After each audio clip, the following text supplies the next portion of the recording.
Thank you so much to the AI-Skeptics group. Thank you to Laura, Bianca, Sai, and Sam for being so hospitable, being so effusive, and for allowing me to chat about the book.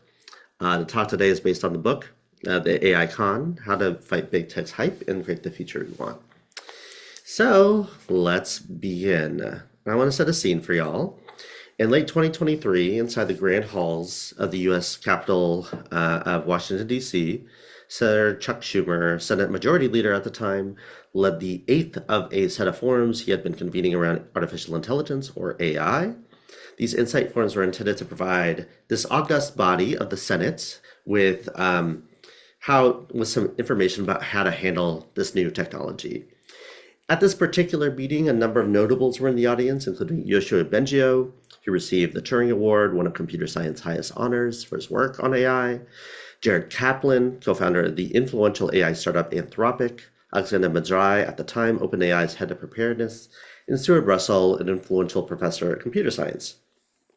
Also in the room were people from civil society, including civil rights and nonprofit research groups, policy institutes, and venture capital firms. Schumer began the conversation with an unusual prompt. What was everyone's P doom and P hope? I see the cattail here. This phrase references notation from statistics and is short for probability of doom and probability of hope, referring to a popular trope that machines with minds of their own perhaps will kill us all, intentionally or unintentionally. And estimates in the room range from 0 to 90% based on reporting from the event. Schumer tweeted after, if managed properly, AI promises unimagined potential. If left unchecked, AI proposes immediate and long-term risks. These risks have been deemed existential by those who have a P-doom around the high end. Risks that, if left unchecked, would threaten the whole of humanity. But the P-doom was very high for many people in the here and now, including some citizens of Detroit. Robert Williams was arrested in front of his two young daughters when the Detroit police trusted the result of a database search of 49 million photos that matched his driver's license photo to a freeze frame of a surveillance video of a theft committed by someone else 2 years earlier. Detectives didn't acknowledge the error until Williams held the printed freeze frame next to his face.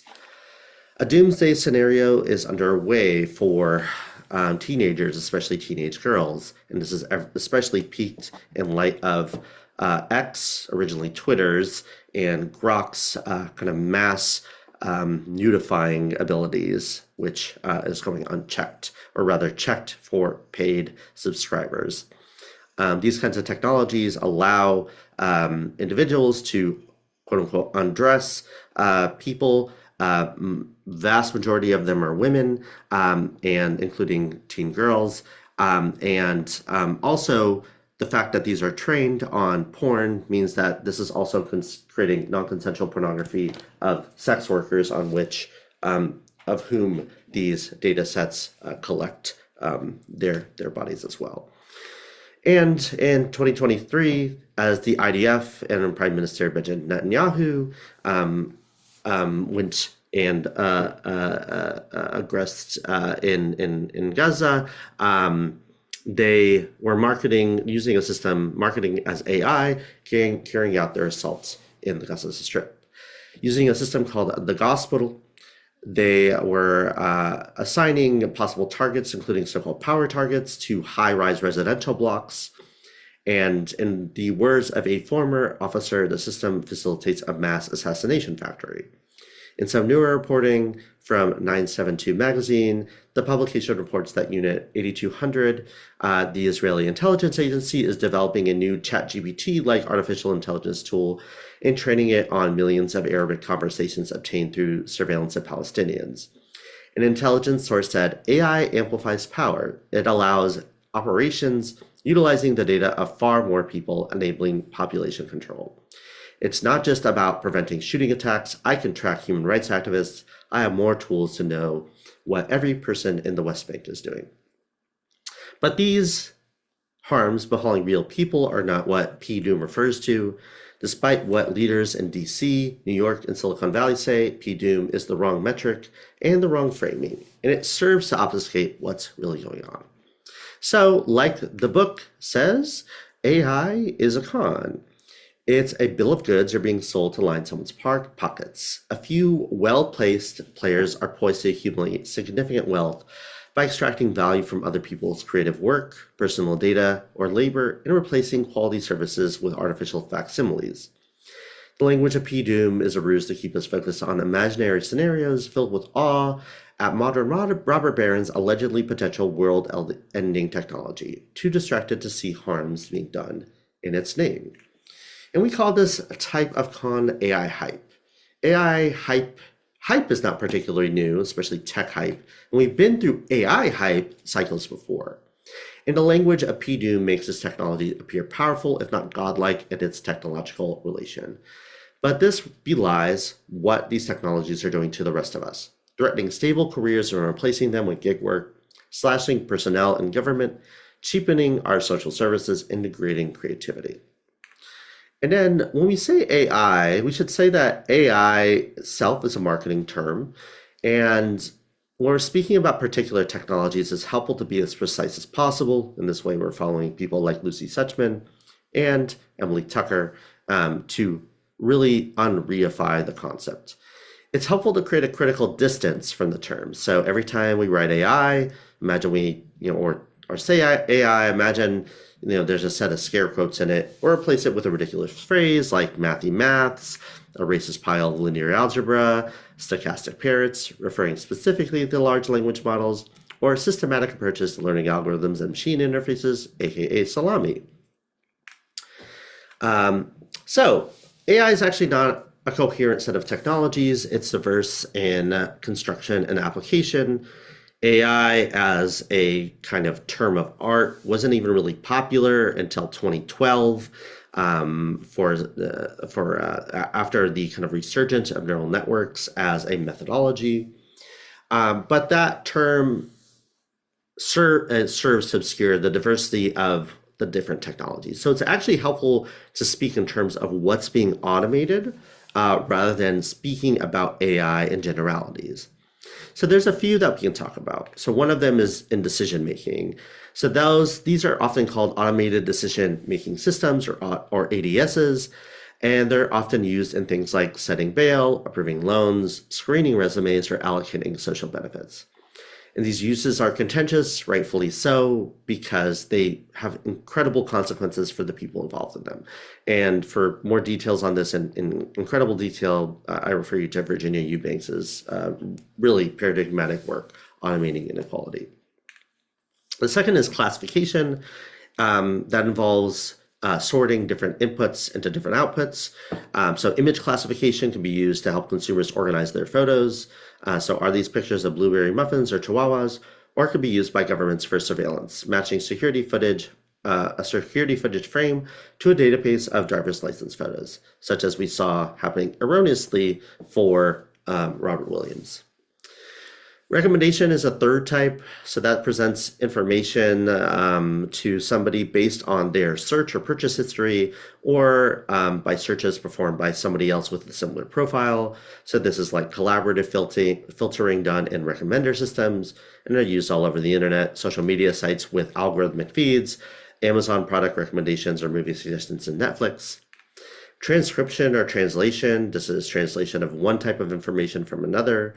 So this is things like automatic speech recognition or speech to text, finding words and characters in images like ALPR's automatic license plate readers, machine translation of one language to another, or something like image style transfer, when you see people uploading their images and then it being transferred to the Studio Ghibli style that Sam Altman bragged about a few years ago. And then lastly, we have this thing, text and image generation.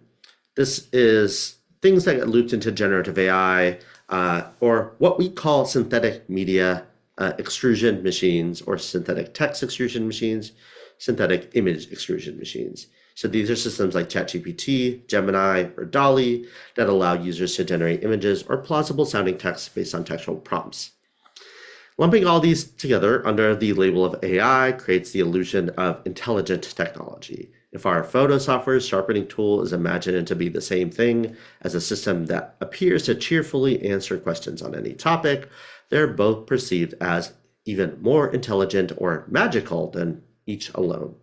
And we're more likely to accept automation in other domains, like deciding who gets social benefits or who is classified as a possible repeat offender.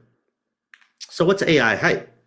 Well, hype itself is the aggrandizement of some person, artifact, technology, or technique that you, the consumer, absolutely need to buy or invest in as early as possible, lest you missed out on entertainment or pleasure, monetary reward, return on investment, or market share. In the hip hop world, the hype man is an accessory to the main act, the person who amps up the crowd for their employer. I'm going to show my age with this example. Software developer conferences might seem like the antithesis of hip hop concerts, but then Microsoft CEO Steve Ballmer played the hype man at a 1999 Microsoft event. Voice hoarse, visibly sweaty, he pranced around the stage chanting, "Developers, developers, developers," and managed to get his audience of software engineers and managers to pick up the chant, buying into his hype about a mundane software framework. In this case, it was .NET, if anyone wants to know. Like other types of hype, AI hype plays on fear of missing out. It's the repeated message that a set of technologies, specifically statistical methods developed within computer science and engineering, will change the world, and you absolutely must use it lest you be left in the dust. As a consumer, if you don't get in on the hyped product, you'll be seen as a regressive Luddite, lacking in modern skills and or about to have your job automated away. If you're a corporate manager, you have to get on board or competitors will eat your lunch. If you're a computer programmer, you have to use these new tools. Otherwise, you will be wasting time and won't meet project deadlines. If you're a teacher, you have to incorporate it into your curriculum, lest your students won't be prepared for an AI-enabled workplace. And if you're a student, you have to thoroughly understand AI to take on today's modern workplace, else you'll be passed over for job opportunities. But claims that we're a step away from living in science fiction have little basis in reality. But just because hype is ungrounded in the real world doesn't mean the hype itself doesn't impact the world, culturally, economically, environmentally. Our analysis dovetails with recent reports on AI spending, which report that few upsides to AI adoption, and suggests that firms are only doing this because others are doing so. So in a recent Financial Times article, reporters suggested that that firms are only getting into AI because of the fear of missing out, or FOMO. And we want to put a strong asterisk on the analysis that these journalists did. They actually ran these corporate filings and executive transcripts from S&P 500 companies through ChatGPT to do their labeling. So take the analysis with a grain of salt. AI hype isn't new, and as long as there's been research on AI, there's been AI hype.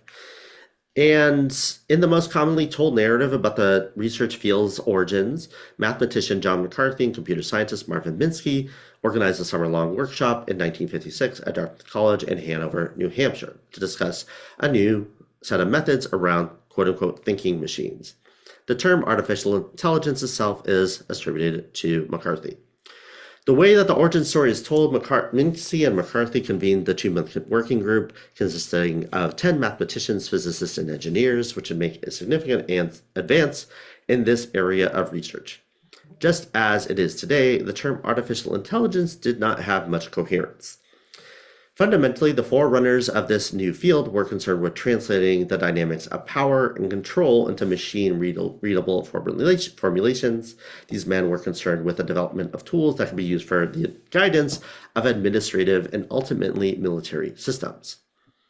In the environment where the battle for American supremacy in the Cold War was being fought on all fronts, military, technological, and engineering, and ideological, these men sought to gain favor and funding in the eyes of a defense apparatus trying to edge out the Soviets. And they relied on huge claims with little to no empirical support, bad citation practices, and moving goalposts to justify their projects. And this sounds pretty familiar. These are the same set of practices which we see in today's AI boosters, although they're now primarily chasing market valuations in addition to government defense contracts. The first move in the original AI hype playbook was foregrounding the fight with the Soviets. But the second was to argue that computers were likely to match human capabilities while arguing that humans really weren't all that complex. In 1956, Minsky claimed in an influential paper that, quote, human beings are instances of certain kinds of very complicated machines.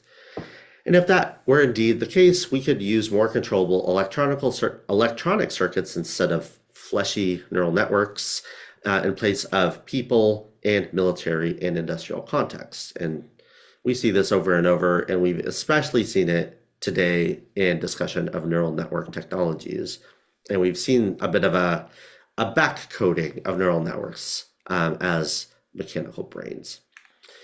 The murky, unethical funding networks then and the investment in venture capital now continue to this day. So what is drawing false equivalences between the human brain and calculating capabilities of machines that also continues? This can be used to reel in boatloads of cash from investors whipped into a FOMO frenzy.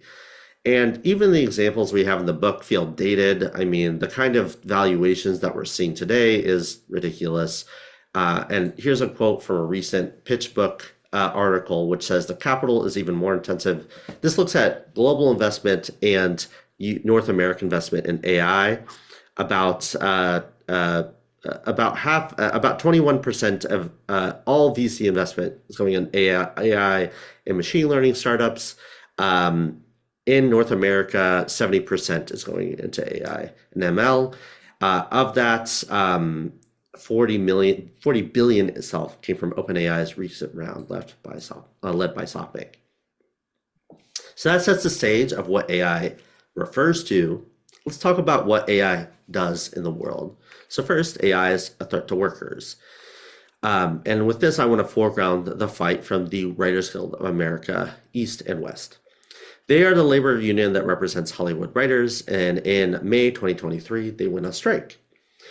In the age of Netflix, Hulu, and nearly every major legacy broadcaster creating a streaming service, the writers' rooms have been getting smaller, and the job has been one of forefronts for cost-cutting measures.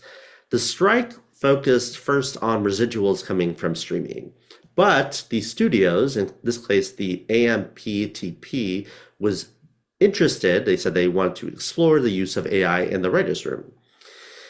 The writers' room had already been encountering a lot of gigification, casualization of jobs, and the way in which AI showed up was as a tool of potential further casualization. And so AI effectively became one of these main elements in the contract negotiations.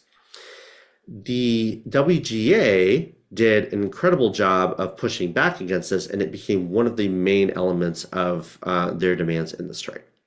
So AI is not going to replace your job, but it will make your job a lot shittier. What actors and writers are fighting for is a future that doesn't relegate humans to babysitting, script writing, and acting algorithms, available only on call to be and only paid when the media synthesis machines glitch out. We're already seeing this in many different industries, including journalism, legal services, and the taxi industry. We're seeing it in nursing. We're seeing it in the tech industry. We're seeing it all over.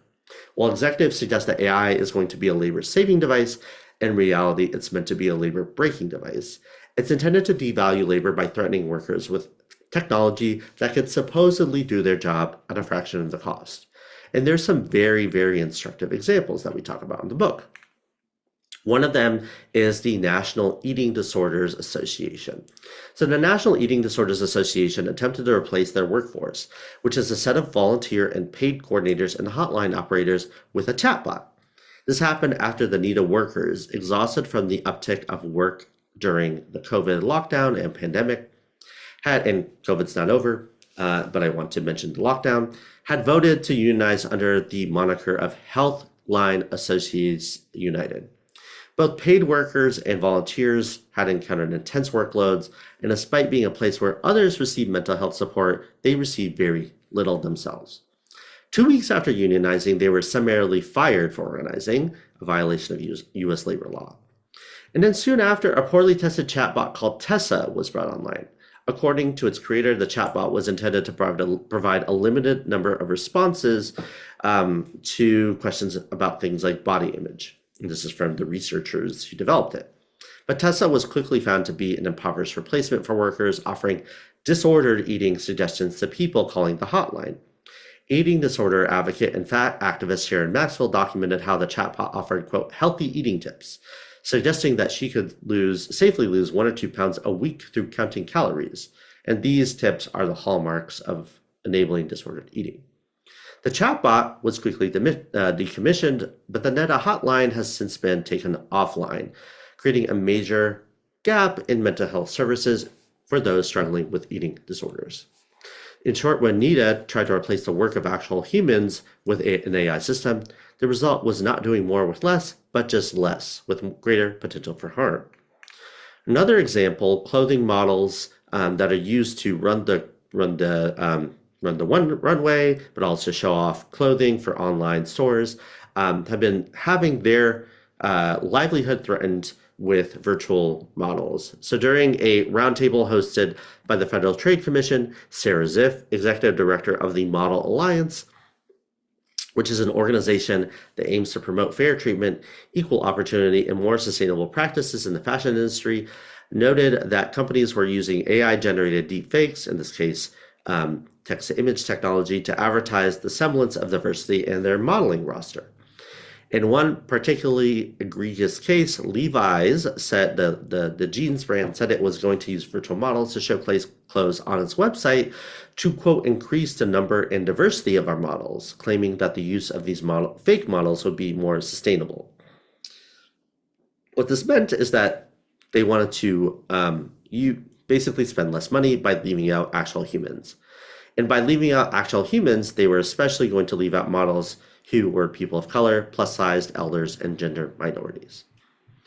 It's helpful to also negotiate the ways in which, quote-unquote, AI is always human. There's always someone behind the screen. Most AI tools, such as large language models, image models, and etc., have a huge amount of hidden labor to make them work at all. This massive effort goes beyond the labor of babysitting the systems operating in real time to the work of creating data used to train the systems. These kinds of workers do a host of tasks. They are asked to draw green highlighting boxes around images, around objects and images coming from the camera feeds of self-driving cars, rate how incoherent, helpful, or offensive existing responses from language models are, label whether social media posts include hate speech, violent threats, and determine whether people in sexually provocative videos are minors. They often have to deal with a great deal of toxic content. Given that media synthesis machines recombine internet content into plausible sounding text and legible images, companies require screening processes to prevent their users from seeing the worst of it and what the web has to offer. Time in the Wall Street Journal reporting that OpenAI had subcontracted Kenyan workers making less than $2 a day, including Richard Metenya, pictured here, the head of the African Content Moderators Union, to filter out gore, hate speech, child sexual abuse material, and pornographic images from ChatGPT. Those workers were lured by the prospect of breaking into the lucrative field of computing, but ended up with PTSD and ravaged personal relationships due to mental health issues. The industry has been called by many names: crowd work, data labor, and ghost work, as the labor often goes unattended to and unseen by consumers in the West. But this work is very much visible for those who perform it. Jobs in which low-paid workers filter out, correct, or label text, images, and videos and sounds have been around for nearly as long as AI and the current era of deep learning methods have been.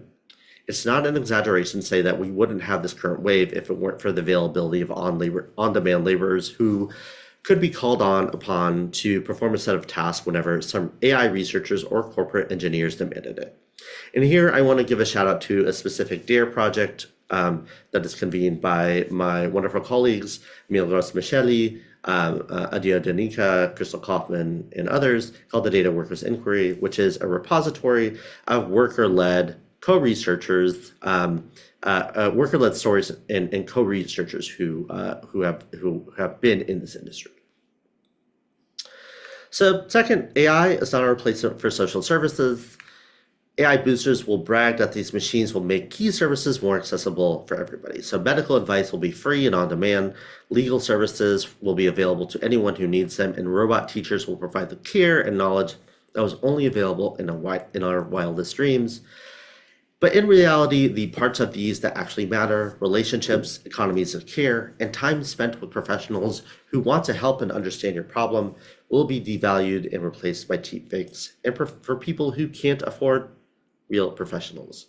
And this is, of course, going to widen a gap that follows familiar lines of inequality, making that race, gender, and location in the world, people in the majority world versus people in the Western world.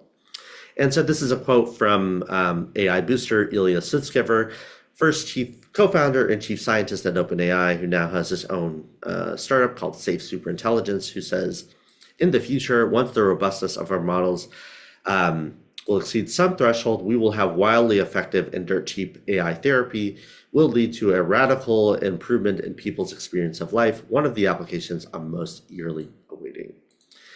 But we also see this going wrong when in practice all over, again and again in public services. So for instance, in New York City, they had, as part of their AI action plan, aimed to integrate AI tools into many parts of the city government. Let's see if Zoran kind of walks that back, fingers crossed. Given that he had Lena Khan on his transition team, feeling good about that. Unfortunately, the chatbot isn't able to, and so one element of that is that they had a chatbot, which was on the New York City government site that was intended to answer many questions about what you could and could not do in the city of New York. Unfortunately, the chatbot wasn't able to reliably, and still isn't able to reliably, retrieve and convey accurate information. Like all LLM chatbots, it was designed to make things up. So in a 2024 investigation by The Markup, documented in the local New York City nonprofit, The City, they revealed that the tool tells its users to flat out break the law.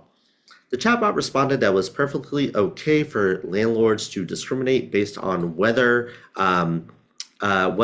potential tenants needed rental assistance. So in here, asking, are buildings required to accept Section 8 vouchers? And the chatbot said, no, they aren't required. But that is not the reality, as well as the question, do landlords have to accept tenants on rental assistance? And also responding that no, they don't, which are both discriminatory claims. It also confidently stated that employers could steal workers' tips, could feel free not to inform workers of any significant schedule changes. These would be hilarious and absurd if they didn't have the potential to encourage employers to commit wage theft and landlords to discriminate against poor tenants. In a similar example in the practice of law, we find we have examples of people selling automation as a replacement for actual legal services. So in one, there was a tool called Do Not Pay, in which it had been used historically to help people fill out common forms to do things like challenge parking tickets or traffic violations.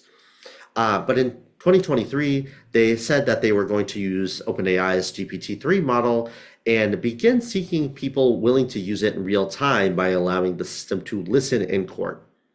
And so Joshua Browder, their CEO, said, Do Not Pay will pay any lawyer or person $1 million with an upcoming case in front of the U.S. Supreme Court to wear AirPods, and let a robot lawyer argue the case by repeating exactly what it says. And so Browder quickly walked that back and has recently been hit with an FTC fine for the false advertising claims of Do Not Pay. Just as in the provision of government services and the practice of law, we see AI hype all over the place in healthcare. And this is one of the cases and one of the areas that I think terrifies me the most in the providing of flat out false information. So for instance, Google Research has developed a model called MedPalm and MedPalm 2, and they published in Nature that their model can perform well in a new test that they created themselves based on a national medical license exam. Well here means scoring 68% accuracy, which is markedly inferior to clinicians. The lack of serious evaluation and poor accuracy rate hasn't stopped Greg Corrado, head of health AI at Google Health, from going on a press tour, bragging about the tool to the Wall Street Journal, and announcing it loudly at Google's massive developer convention, Google I/O. The journal reported that the tool is being tested in actual hospitals, including the prestigious Mayo Clinic. But Corrado himself admits that he wouldn't want the tool to be part of his family's, quote, healthcare journey. He says, I don't feel this kind of technology is yet at a place where I would want it in my family's healthcare journey. But it also said that MedPalm 2 takes the places in healthcare where AI can be beneficial and expands them, by tenfold. Another egregious healthcare example is Hippocratic AI, which has, at the time of writing of the book, raised 120 million in seed funding from venture capital firms, including 50 million in a funding round from Andreessen Horowitz and General Catalysts. And this startup advertises several dozen healthcare agents on their website. Their avatars are synthetically generated animations, including a multicultural coterie of fake people wearing blue scrubs, standing at a clinic or hospital. They have their specialties, including pre-op colonoscopy or remote patient monitoring. And you don't see it in this screenshot because they took it off the site, but they had a estimated cost of each nurse substitute at less than $9 an hour. Everything about Hippocratic AI is very appalling, and the CEO, Munjal Shah, seems to miss that empathy and personal interest require both subjective experience and human connection. So this is very horrifying, and we see this going down the line. Earlier this year, this is not in my slides because it just happened last week, OpenAI said they were releasing a ChatGPT Health, which we used to effectively make it such that users could input their health information into ChatGPT and also connect it to their Apple Watch, to their Apple Health, and to tools like MyFitnessPal and Function. So third, AI degrades creativity and hurts artists. To AI boosters, creativity stands as the ultimate goal and proof of success. Automating what is rote or describable via algorithm is this industrial automation, but forging something capable of creativity demonstrates a quantum leap into a technology which can approximate activity that had been heretofore been the sole domain of human beings. But what we're seeing is that behind the curtain, what's happening is that these tools are very much ripping off actual artists. So Aman Motake, the founder and former CEO of Stability AI, described their flagship product, the text-to-image tool Stable Diffusion, as democratizing image generation. But that's not the way that's playing out. There are, to date, no synthetic media machines in any medium that are based only on data collected in a way that respects existing artists. Carlo Ortiz, a visual artist who has worked on projects for Marvel Studios and Industrial Light and Magic, among others, report losing income because studios are using AI systems for things like character design, which that means basically using them for character design and concept art. But that's taking the training data that Ortiz herself and others have authored and honed through their craft. Greg Rudakowski, whose art is pictured here, and whose high fantasy style has been used for tabletop games like Magic the Gathering and Dungeons & Dragons, has been ripped off nearly thousands of times by people using tools like Midjourney and Stable Diffusion. The proliferation of these tools has only been made possible by the blatant theft of content from working artists like Ortiz and Rudakowski. Meanwhile, folks like Julianne Dawson, the founder and creator of Bards and Sages, a small publisher of speculative fiction and role-playing games, announced in March 2024 that she was closing up shop after 20 years. She said that the influx of AI-generated content was the final straw, and said the problem with AI is the people who use AI. They don't respect the written word. And she said at length, these are the people who think their ideas are more important than the actual craft of writing, so they churn out all these ideas and enter their idea prompts and think the output is a story. But they never bother to learn the craft of writing. Most of them don't even read recreationally. They are more enamored with the idea of being a writer than the process of being a writer. They think in terms of quantity and not quality. We also see this disdain from people like Mira Murati, the former OpenAI CTO, now has her own startup called Thinking Machines, riffing off of that quote from Minsky.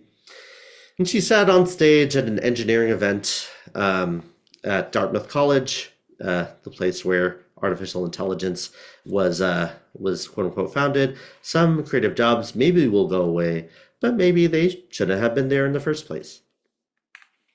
AI generated content has also made its way towards journalism, especially as the field has declined in prestige and revenue. In late 2023, futurism journalist Maggie Harrison Dupre noticed something off about certain product reviews placed on the Sports Illustrated website. Several of the purported authors of the reviews placed in the once illustrious sports magazine had plausible sounding names but had no other online presence. Moreover, a reverse image search for their profile pictures showed that they appeared on a website selling images of text-to-image generated portraits.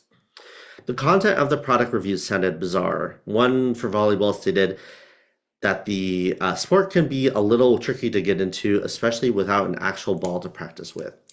After she reached out to the publisher, Arena Group, the authors were removed from the site without explanation, and the spokesperson from the company said they licensed content from a company called Advod Commerce. Meanwhile, Advon told Arena Group that the articles were written and edited by humans. But after the publication of the article, Arena Group cut ties with Advon Commerce. Turns out Advon Commerce has its fingerprints all over the media industry. Effectively, they are generating these, effectively using a content mill and asking poorly paid contractors in the majority world to correct these different types of product reviews. And this is done all over the industry. Dotdash Meredith, publisher of popular magazines like People, Food and Wine, and Better Homes and Gardenings, have been using this. Futurism has found shoddy ad copy in USA Today and the LA Times, and we're seeing so much of this as many organizations are turning to an AI-first strategy. Lastly, in terms of harms that we highlight in the book, is the danger of climate change. So AI is not going to kill us all, but climate change might. In the latest assessment from the IPCC, they've warned that every increment of warming results in rapidly escalating hazards, more intense heat waves, heavier rainfall, and other weather extremes, which further increase risk for human health and ecosystems. In every region, people are dying from extreme heat. Climate-driven food and water insecurity is expected to increase with increased warming. When the risk combined with other adverse events, such as pandemics or conflicts, they become even more difficult to manage. And so we're seeing that the cost of training and inference of these models is really increasing to an intense degree. And we knew this as early as 2022 when Sasha Lucioni and her colleagues at Hugging Face estimated the carbon footprint of training a particular large language model that they themselves trained at about 50 tons, which is the equivalent of about a dozen flights from New York City and Sydney, Australia. In addition, inference or generating new synthetic media is incredibly carbon intensive. So generating 1,000 images with a powerful AI model, such as Stable Diffusion XL, is responsible for roughly as much carbon dioxide as driving the equivalent of a 4.1 miles in an average gasoline-powered car. And this is in 2022. The models have gotten much larger, and as many of you may have seen, the data center build-out has gotten more and more intense. The companies creating and selling this tech are far from transparent about their environmental impacts, and despite promises to be carbon neutral or even carbon negative in the near future, they have completely thrown away those goals. Google stated that they planned to achieve net zero images by 2030, while Microsoft went one further and stated that they were going to be carbon negative and even remove all the carbon the company has produced since its founding in 1975. The companies have already admitted they're dramatically missing their climate pledges because of generative AI. Microsoft sheepishly said their indirect emissions grew by nearly 30% compared to their 2020 baseline, while Google's grew by a whopping 48% compared to 2019. Microsoft President Brad Smith told Bloomberg, in 2022, we unveiled what we called our carbon moonshot. That was before the explosion in artificial intelligence. So in many ways, the moon is 5 times five times as far away as it was in 2020. If you just think about our own forecast for the expansion of AI and its electric needs. But if your goalposts are continuing to shift, why have goalposts at all? And we've seen this directly impeding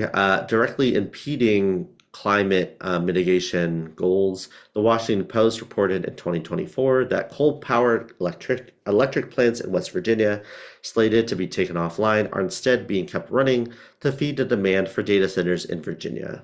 Northern Virginia, in particular, is data center called Data Center Alley in the U.S., and it has the largest concentration of data centers. I was talking to a friend that lives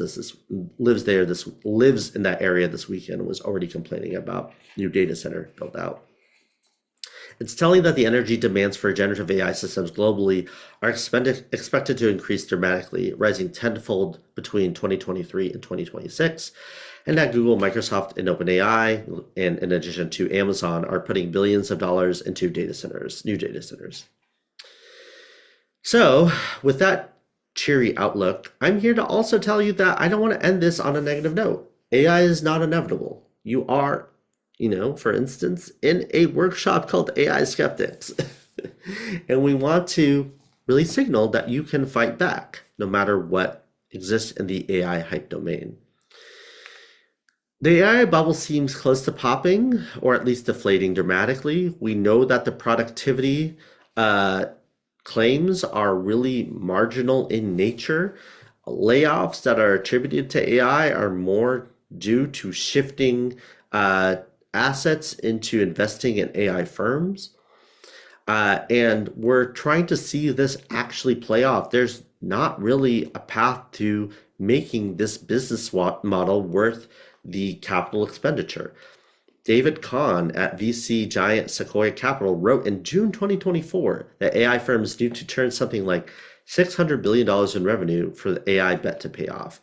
And he actually is optimistic about this, but for obvious reasons, we're not. We have some strategies which might help deflate that AI bubble even faster than before. So the first is to ask questions. First, ask what is being automated, what goes in and what comes out. What's the actual task?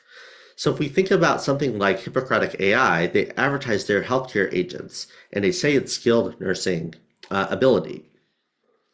So if we focus on one, Linda, in their picture on the website is advertised as a Gen AI healthcare agent who follows up with a discharged patient by phone after being admitted for congestive heart failure, excuse me. So the actual input here is spoken patient responses and questions, and the output is word-shaped noises that are likely to show up next, given the training data. So it should go without saying that this is not skilled nursing or skilled nursing practice. And many nurses on the ground are fighting this, including currently the New York State Nursing Association, which is on strike. 15,000 nurses are on strike against a few hospitals there, including the Mount Sinai healthcare system. And I don't know if they're striking at Lalonde, is it Lalonde in New York? I'm just giving New York University a shout out and Lauren, but I'm not sure on that, so don't quote me. Second, can you connect the inputs to the outputs? What evidence is there that there's a way to connect those inputs to the outputs? So for instance, that's a very egregious example. Researchers at Harrisburg University of Science and Technology claimed that in 2020 they had created a system that could tell with 80% accuracy and no racial bias, this is a quote, whether someone was a criminal based only on a picture of their face. That, of course, is patently ridiculous. Making those claims is reminiscent of physiometry and phrenology, these discredited quote-unquote sciences used in eugenic justifications. You cannot connect the shape of someone's face or the shape of someone's skull to determine their criminality. Third, are these systems being described as human? So getting into the sales pitch through anthropomorphizing that humans are just very complicated machines gives the impression that there's a one-to-one replacement of what people are doing in the world. And an example, Morehouse College said in fall 2024, they were going to have AI teaching assistants. But if you think of a human teaching assistant, we immediately imagine someone who cares about what their students are learning, makes plans about how to help them understand better, kind of molds and tries to matches their learning style with a mental model of how they learn, and spots possible cases of misunderstanding. An AI teaching assistant does none of those things.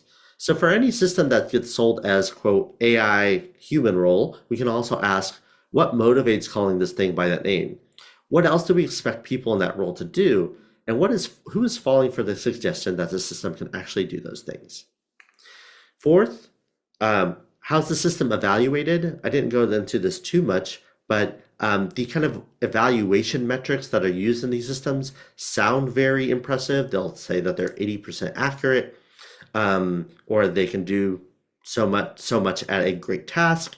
But these benchmarks, these data sets are quite limited in their application. There's a lot of research that focuses on that and whatnot. And so, for example, former OpenAI CTO Mir Murati said that GPT-5 would have a PhD level intelligence, which led many of us with PhDs to joke that the system would take off in massive debt, burn out, and pursue a passion project in the food industry.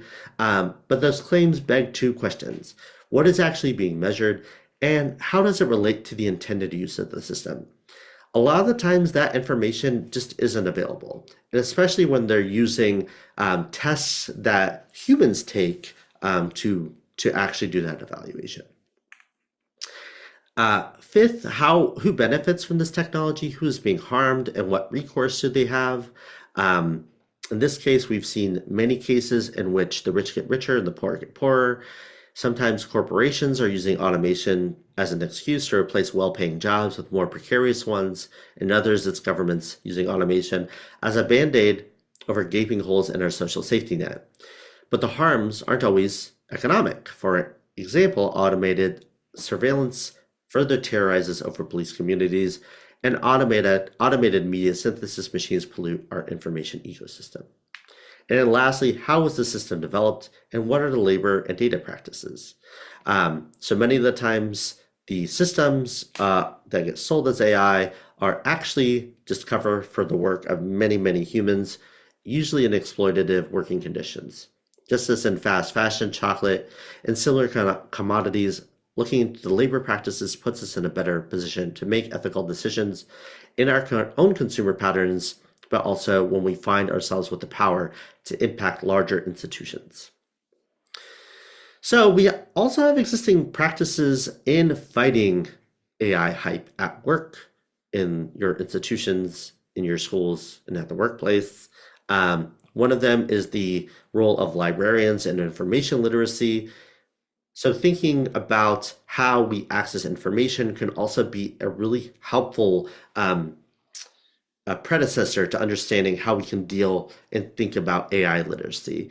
So librarians, libraries, and library science really help us think about what information access means to be a public good. And in the book, we reference information scholars, Anna Lauren Hoffman and Raina Bloom, who talk about the ideology of access that companies like Google and community talk about, and how it contrasts their project, including the project around books and information material, around the service and care-oriented practices of librarians and libraries. So we can support libraries in wherever they exist in the public domain at the institutional level. I also had, what is another thing I was thinking about with regards to this? With regards to librarians. Oh, I had a thought. I lost it. It's okay. As a worker, you can also push back at these tools at work. I mentioned National Nurses. I mentioned New York State Nursing Association. We've also seen fights around AI by National Nurses United. We've seen it with the New York Times Tech Guild. We've seen it with the Ziff Davis Creators Guild. We've seen it over and over again in creatives, in diverse types of industries, because many industries are looking to turn to these types of automation that do not have oversight by workers. You can also say no. You can say, as a consumer, you have an option not to use the tools. Don't use ChatGPT. Don't use Midjourney. Don't click the thing. Uh, Turn down this sparkle emoji, which I'm very upset that this emoji has been used by AI tools. That's something I feel like the queer community owned, and now we need to claw it back. Also, we talk about ridicule as practice, especially about ridiculing the companies making these claims and making fun of what they're doing. Um, so, in sum, AI hype is widespread and pernicious. It's a lonely experience to feel like you're the only one in the room trying to push back when everyone else is caught up in a dreamland of what the technology will do for them. And the fear of missing out, threaded through the hype, makes it all worse. The hype mongers not only spin fantastical tales about what the tech can do, but they also work that convince you that if you don't jump on the bandwagon, you'll be left in dust. But resisting hype can be empowering, grounding, and even joyful. It's empowering to reaffirm the value of our skills and expertise. It's joyful to lean into the value of human connection, of being human together, and it's really fun to find these excesses of the hype machine and deflate it with the ridicule as praxis. The only way we can build technology that works for us is to see past the facade and ask what kind of future we want to create together. And with that, thank you so much. Thank you to the AI Skeptics group for everybody who attended. And I don't think we have a lot of time, but I'm happy to take questions. I see the chat just has so much stuff in it. Thank you. Thank you so much, Alex. This was great. Yes, we are running out of time. If you have an extra 5 minutes, we as in skeptics are happy to Yes. stay for an extra 5 minutes. So maybe we can go through a few of the questions.